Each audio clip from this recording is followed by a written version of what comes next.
Hello there. Hi.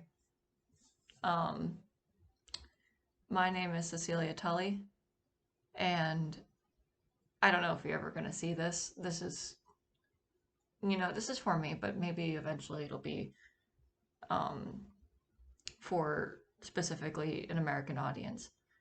Um, it is January 7th of 2021. Uh, 2020's been a hell of a year, not in the good way. Um, People have died, over 350,000 deaths due to coronavirus and counting. Um, and I got maybe 2 hours of sleep last night because of an invasion in the Capitol by white supremacists.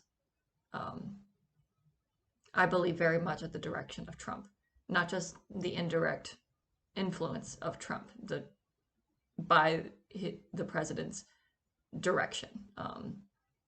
I believe that this move was extremely calculated. I believe that he did this specifically so that if it got bad enough, he could order martial law and stay in power just a little bit longer, um, until he's able to declare a dictatorship.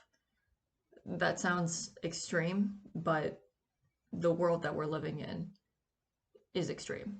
Um, there were times when I made videos like this and I posted them on YouTube knowing that I'm not going to get any views really, just to see how it feels, and I would delete them because every time I would talk about my predictions involving what's going on with America and what's going to lead to, I always felt like maybe it was a little bit crazy, or maybe I was being very cynical about what's going to happen. And now I'm sadly learning that everything I thought that was going to happen is happening and is going to continue to happen unless we do something and we do something quick. Um, and I've really been wrestling with what we should do about these people, because if I can admit something to you, there was a point in time in my life where I was no different from them, no different from a white supremacist, no different from a racist, no different from a sexist. I was those things, and I didn't even know it. Ironically, whenever I used to think this way, I thought I was the good guy. I thought that I was fighting for good. That is honestly, genuinely how I saw it at the time. It took me a lot of soul searching to realize that the reasons why I hated on these people had nothing to do with these people and had everything to do with myself and had everything to do with anger and hatred in my own heart that I couldn't articulate or understand because I was too intoxicated by the sweet drug that is feelings of superiority. Um, and that's kind of how I see it when I look at these people. I see a bunch of addicts, people who are addicted to a feeling, so much so that they're willing to override logic. Um, Thankfully, I was able to have an education that taught me about why racism is bad, about why anti Semitism is bad, um, about why sexism is bad. It took a long time for it to stick for me. And I'm embarrassed to admit that. I don't like knowing that about myself. Um, but part of the process of learning and becoming better as a person is um, healing and having some humility with yourself, um, understanding that you're no better or less than anyone else.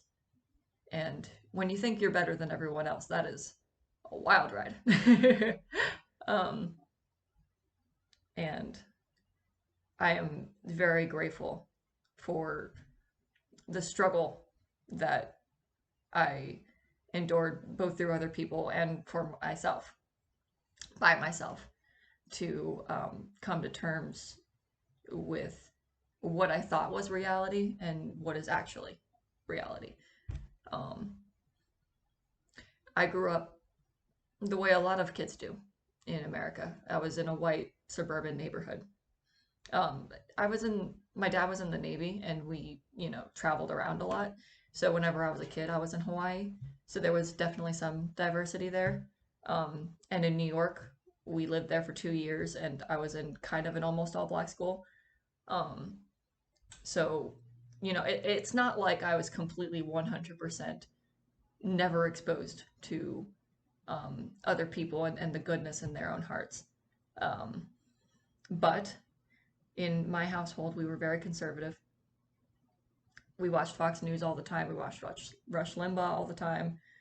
Um, Wall Street Journal was pretty much the only acceptable newspaper in my house.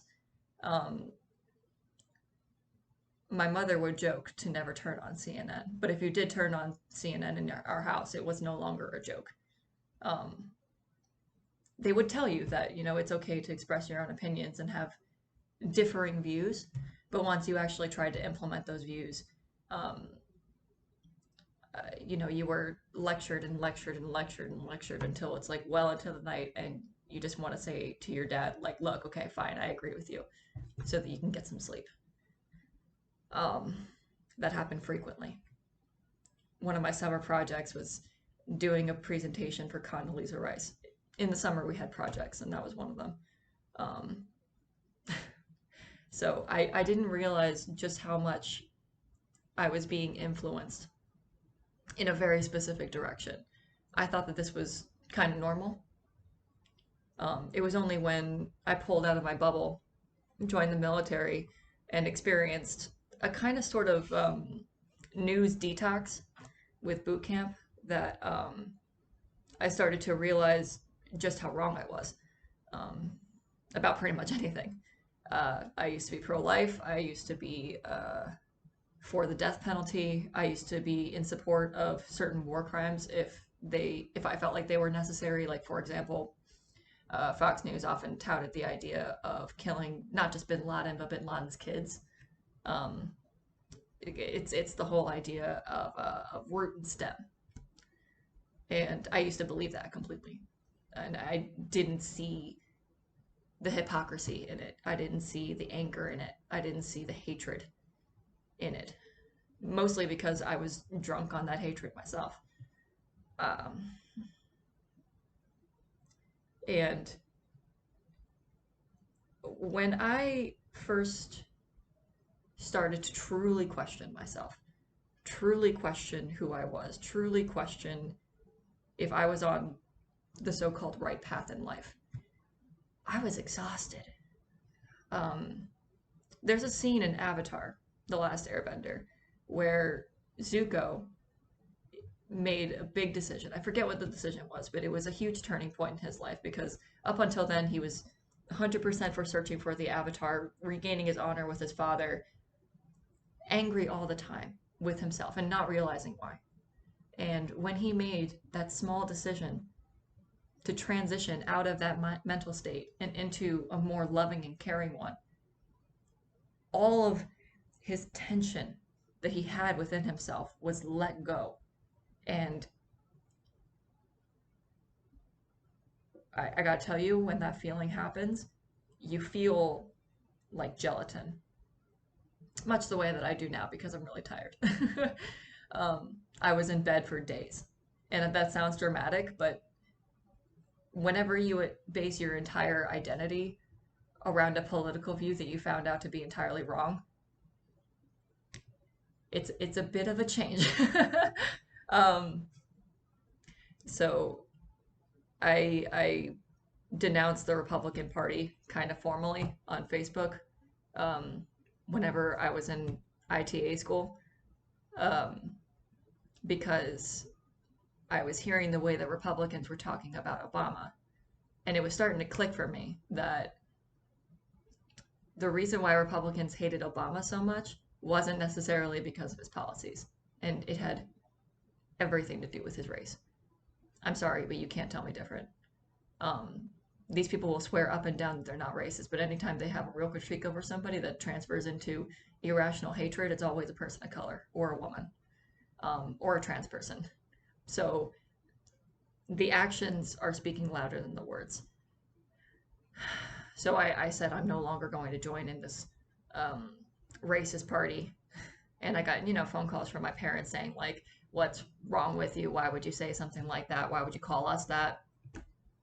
Uh, and for a while, I maintained contact with them, but uh, as recently as this year, I uh, took out, I cut all of my family out of my life, including my mother. And my mother was the one that I cut off this year. Everyone else I cut off like years ago.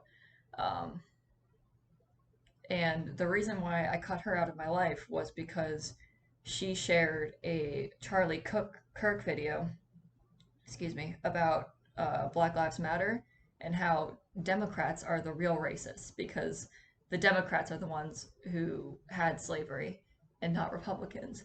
Um, and all of the normal fallacies were there involving the lack of recognizing the party switch or denouncing it completely.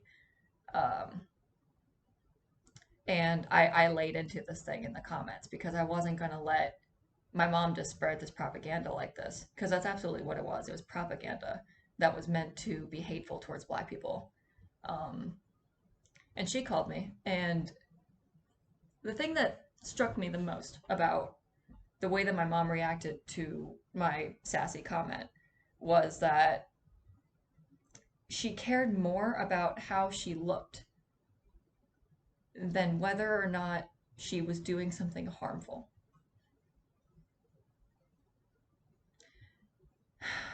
And that's when it clicked for me that my family, former family, um, was a foundation of hatred and manipulation and abuse. Because people who tend to believe in things that harm other people don't realize when they're harming other people. Um, I've accused them of abuse before, and they didn't want me to, they wanted me to take back what I said, not because it wasn't the truth, but because it made them look bad. So that's their priority, is looking good. And I gotta tell you, whenever you're in the Republican Party and you believe in the Republican Party and everything that it's about, you feel superior. You really do. You feel like um, you've got the answer that these other people don't got. It's a very us versus them mentality, and you're in the in group. Um, and that mental state can just eat away at a person's empathy, slowly but surely. Um, I was never diagnosed, but I'm pretty sure that I have a small variant of narcissistic personality disorder. Um, that comes from my dad, who I believe has narcissistic personality disorder. Um, I don't know for sure, I can't diagnose him, but given the particular kind of abuse that me and my siblings went through, uh, given his general demeanor, given his political stance, even, I would say that he's a narcissist, and that's why he does what he does and he feels the way that he feels. Um, and by the way, if any of my former family is watching this, just know um, I have no hatred in my heart for you anymore. In fact, I have nothing but love. That doesn't change the fact that I don't want to see any of you ever again. Um, that's just my personal choice. I don't want to be ever affiliated with that part of my life ever again. But I hope that you live well. I hope that you can heal. I hope that you carry on and move forward with the intention of doing good, not just for yourself, but for others. Um, so I'm just going to leave it at that. Uh, so in this process of learning what's real, what's not real, what I was brainwashed into, re-washing my brain, I guess. Um, I started to come across a lot of theories as to how to restructure our society because it's pretty clear to everyone that what we have isn't working, Republicans included. Um, no one's happy in the system that we have right now. No one. If you're on the lower class, you're struggling to survive. If you're in the middle class, you're still struggling to survive. And on top of that, you have the anxiety of falling back into the lower class of society because there are almost no safeguards for you. And if you're in the higher class, you are very well aware of how bad those bottom two classes are when it comes to basic human needs. So there is an incentive to hoard all of your wealth and to never share that with anyone. And that can make someone feel very lonely and defensive and anxious. So no one's happy in the system that we have. So I'm thinking, okay, I did a lot of bad shit whenever I was a teenager, and thankfully I didn't have enough power to influence anybody too much. That is the one silver lining I could see out of the way that I used to be. And I'm thinking, okay, what can I do to make this better? And I used to be really into the conspiracy theory world. Not surprising, you know. QAnon is a pretty good testament to the fact that the Republican Party incentivizes that way of thinking. And whenever I was in that conspiracy world, I came across these video essays, documentaries called Zeitgeist. There's three of them. There's Zeitgeist Moving Forward, and there's Zeitgeist Addendum. And in the first Zeitgeist, my mind was being blown by almost every sentence that man had to say, right from the astronomical theories behind all religions, including Jesus and the nativity scene and the significance of that in relation to the stars, to the 9/11 attacks, and to the inconsistencies behind the official reports. I don't want to get into that too much because there are definitely some wild conspiracy theories out there involving 9/11. I don't believe most of them.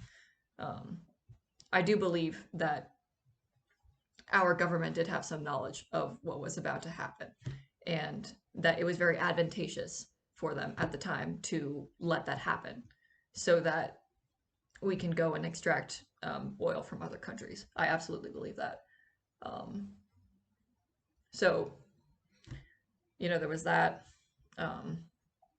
There was the idea of how you literally cannot make money in our country without producing debt. And debt is slavery because whenever you have a debt, you need to work in order to pay that off. So if you have a system that's built where debt is built into the system, you are forever a slave to that system.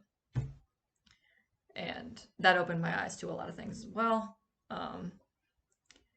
They talked about economic hitmen.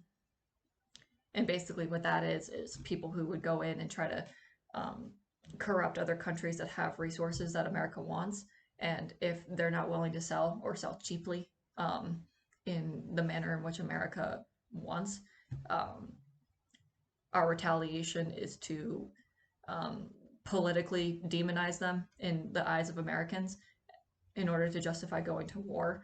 I absolutely believe that this is a connection between the war on Cuba that we had and the current wars that we have in Iraq, Afghanistan, everywhere where there's Muslim people. Surprise, surprise. So it's a lot because for me, all this stuff that I was starting to learn and take in and process was telling me that this, what I thought was the noble institution of America, is anything but. That basically we act like sophisticated pirates to the rest of the world. We take what they want. We talk to them first to see if they can maybe do it peacefully. And if they don't, we kill them. Um, and while I was looking at all of these documentaries, I happened to be in the military. So at the end, when the guy said, never ever join the military, too late. Oh, and I hated it, and I hated myself for a long time for buying into that shit. I tried to be a conscientious objector, but that's kind of hard to do when you're on a destroyer. I was already there, and when I was trying to make it happen, everybody just assumed that I didn't want to stand watch and accused me of being lazy, which is a pattern that you'll see in the military. When people don't want to engage in acts of war, there's a way to scapegoat them and demonize them so that they can proceed forward with their agenda without having to think about it too much. Um, I know that's a hot take. So I just, eventually I bit the bullet and I said, hey, you know what? I changed my mind. Let me get OC sprayed. Let me get my weapons. Let me stand watch. Not a fun experience being OC sprayed, but I think I understand why they want to do that so badly, and I don't think it has to do with the reason that they're talking about. I think it's just kind of this camaraderie hazing program, basically. Go through a lot of pain, fight random people in padded stuff, and just get through it. Yeah, it's weird to say that that kind of experience was fun, but you don't, the feeling of OC spray in your eyes is just kind of an unforgettable experience. So I don't know. And I hoped and I hoped and I prayed that I would never have to use that weapon. And thankfully I didn't. I was in a non-combat zone. We were in relative peace in the regions in which we were on deployment. I didn't have to worry about it, which is fantastic. I had the luxury of not suffering the PTSD of killing someone that, I'm certain that if I was on the other side, I would have been them. Because I would have seen us for who we really were. And I would have fought against us. It's hard when you sympathize with your enemies so much. It's kind of feels like you're kind of freezing, all the time. Because you never know if what you're doing at that time is a good thing to do. But you have to do it anyway, because if you don't, you can get court-martialed and kicked out of the military without an honorable discharge. And if you get kicked out of the military without an honorable discharge, good luck finding a job. I was sexually assaulted by a member of that ship. I won't disclose his name. People who were on the ship knew who he was. I wasn't handling that experience well, so people knew. And he got a bad conduct discharge for what he did to me. And that basically means that he can't work a government job. He can't work within government facilities. People will barely want to hire him as it is because that'll be on his record forever. Which actually kept me from reporting what happened for a long time, because I said to myself, he's got a wife, he's got kids. Do I really want to put him in this position because of what he did to me? And I did a lot of soul searching, and after he hurt someone else, I had to conclude that that answer was yes. And I don't know why I was scared of people not believing her whenever she came forward. But if it was any indication of the way that the military treated me whenever I came forward, I guess those feelings were valid, because my workspace hated me.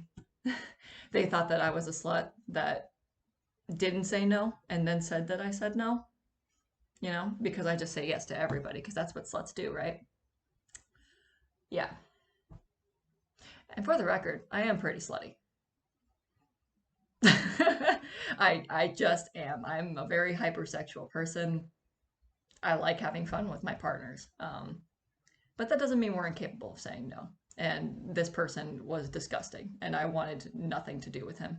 And the fact that anybody thought that I would have been remotely attracted to that makes me sick.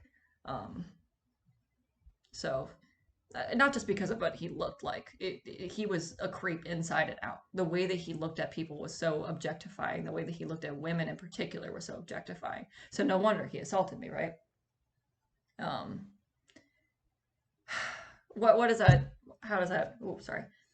What does that have to do with any of this? Well, there's a pattern with all of this behavior. And the pattern is the idea of superiority and the idea of upholding patriarchy and the idea of upholding imperialism. Um, the idea that you can just take what's yours because you want it, um, regardless of who you hurt. In this case, it was me. And in the case of, Vietnam, it was resource extraction under the guise of fighting communism. We keep on falling into the trap of fighting for ideals. And when you fight with an ideal, there's no real way to win. An idea is an idea. So that war was bullshit, but we just thought that we could take what was ours, right? Superiority is what I'm getting at here. The idea that you think that you're better than anyone else and that you're entitled to anything that they want. That you can do whatever the fuck you want. And I used to think like that. So it's weird to say this, but I'm kind of glad that what happened to me happened to me. And the reason why I say that is because I got to experience the full effect of what that mentality does. Because I was on the other side of it. And I hate, personally, that it took that for me to uh, gain any empathy and respect for other people. But, I'm just glad I learned. Um, so what can we do to make this place better? We need a system with its core identity in humility. For the longest time, America has had its ideals intertwined with its economic distribution system. And what I mean by that is capitalism. The idea that there's the American dream, if you work really hard, you can get what you want in life. The problem with that philosophy is that it's entirely individualistic. It doesn't even talk about other people and what they're going through. So mentally, it's never even in your picture if you're a capitalist to think about other people. But it takes other people for you to be successful. You are never completely 100% independent in this world whatsoever at all. The fact that I am sitting here right now with clothes on my body, with my cat right there. Say hello, Shadow. She is sleeping. She cannot say hello. I don't know why I said that. This robe, this chair, this desk, these walls, all of it was because of something that somebody else created. So I could not be comfortable. I could not live well. I could not die of exposure if it wasn't for other people. And so that's what capitalism takes out of the equation. And it's not right. It's not right because it produces an army of people who don't see each other. Isolated. Thinking about their own ambitions and dreams and passions. Not for a second thinking about other people. Maybe you feel good about yourself because you give to charities. Never mind the fact that it's ridiculous that those charities should exist in the first place, because we have more than enough resources to take care of everybody. So why are we expected to give charitably to other people when what we're actually doing is just giving them breadcrumbs. It's crumbs in order to satiate us, a complete opiate, so that we don't look too deeply into what this system has done for other people. Um, in the Zeitgeist documentaries, there's this guy, Jacques Fresco, and I don't know how legitimate he is, but I like his ideas. He has these, he calls himself a social engineer, and I think that's a really cool title.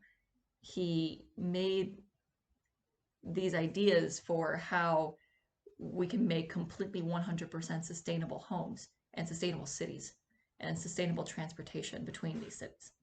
And it looked like everything that I ever dreamed a futuristic society would be, and it was delightful to see. Um, Basically, the idea was that the house itself, the way that it would be built, it would have its own electricity, it would have its own water supply, it would have a direct transfer of food, it would have um, carbon neutral ways of energy, of making heat, of making air conditioning. Um, and he had like these little inventions for how to save certain things in certain areas, like for example, toilets. Water's being quite wasted there. So if there was like an osmosis system where the water that you didn't need would be filtered through and through until it was, clean enough um, to use for other aspects of water in the house, like, tap water, shower, etc. Um, there would be food gardens around the city so that there would never be a need for um, mass transportation of food.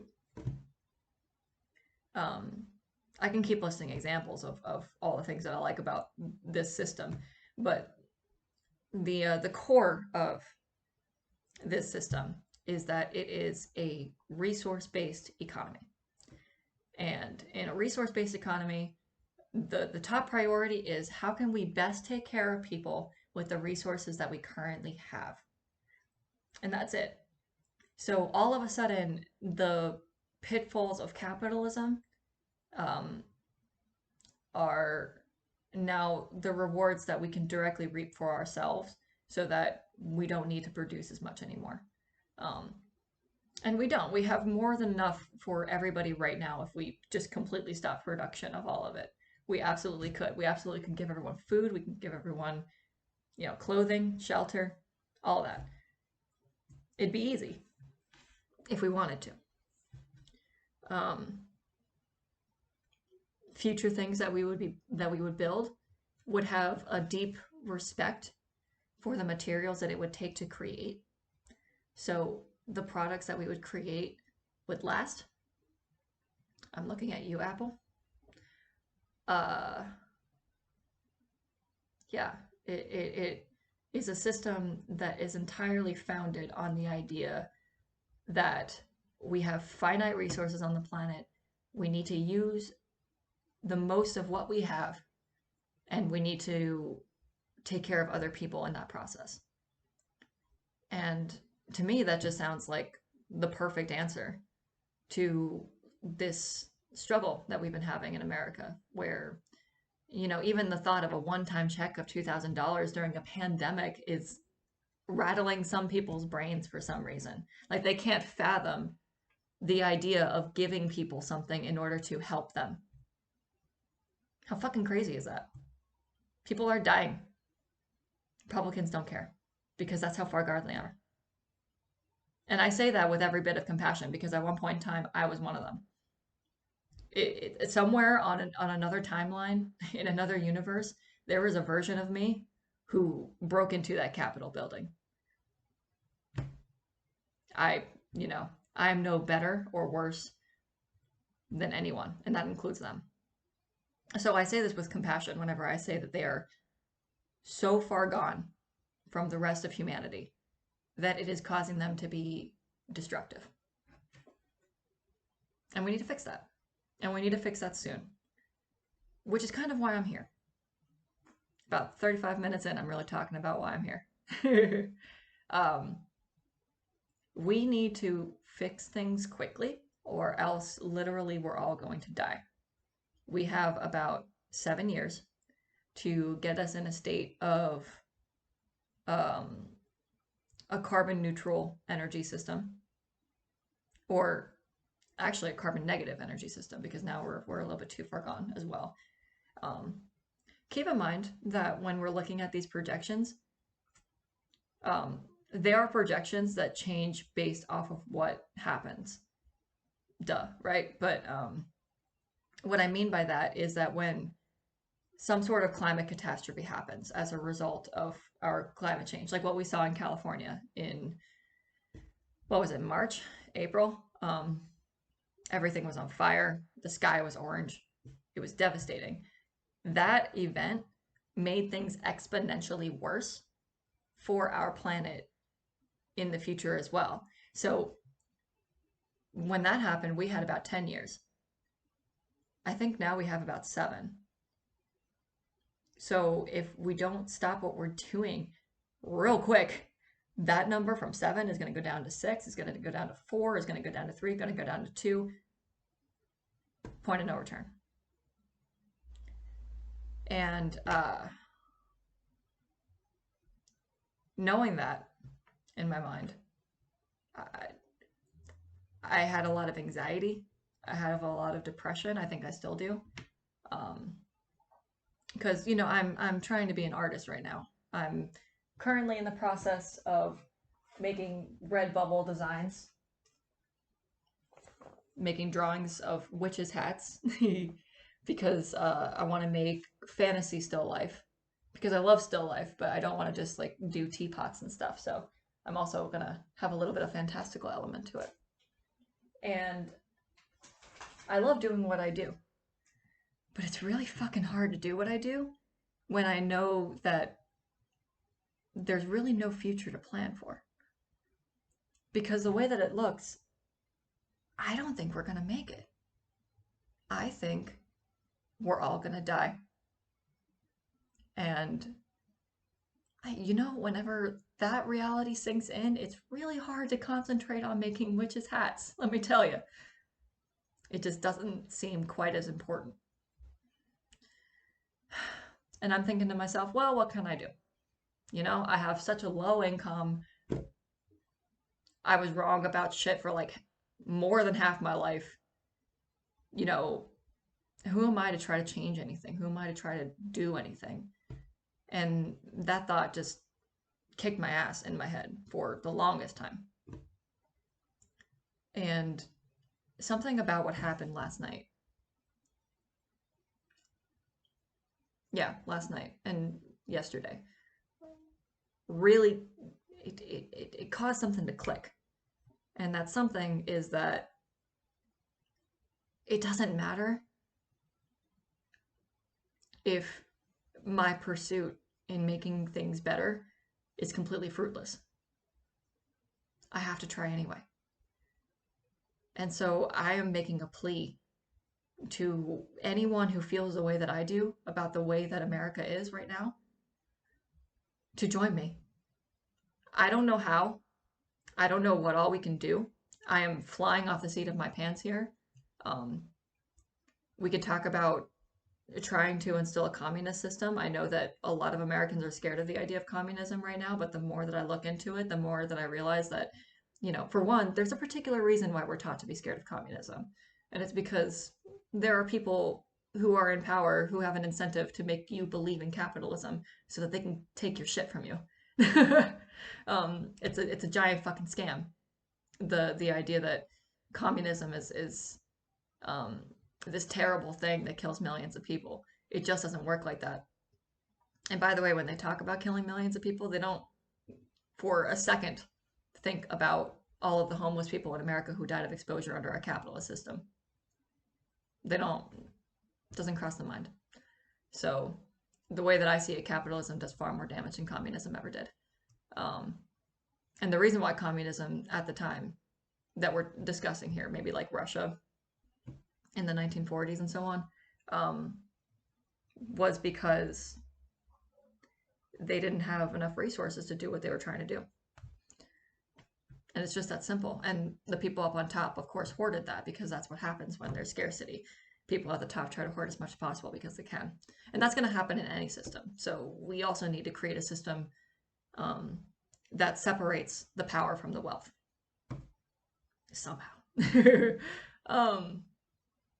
And I think that communism is a good avenue to that, particularly because we have the luxury of abundance. And that's something they didn't have in 1940s Russia. You know? Like I said, if we wanted to give everyone everything they needed tomorrow, we could. It's that simple. No one has to die because they couldn't afford something. No one.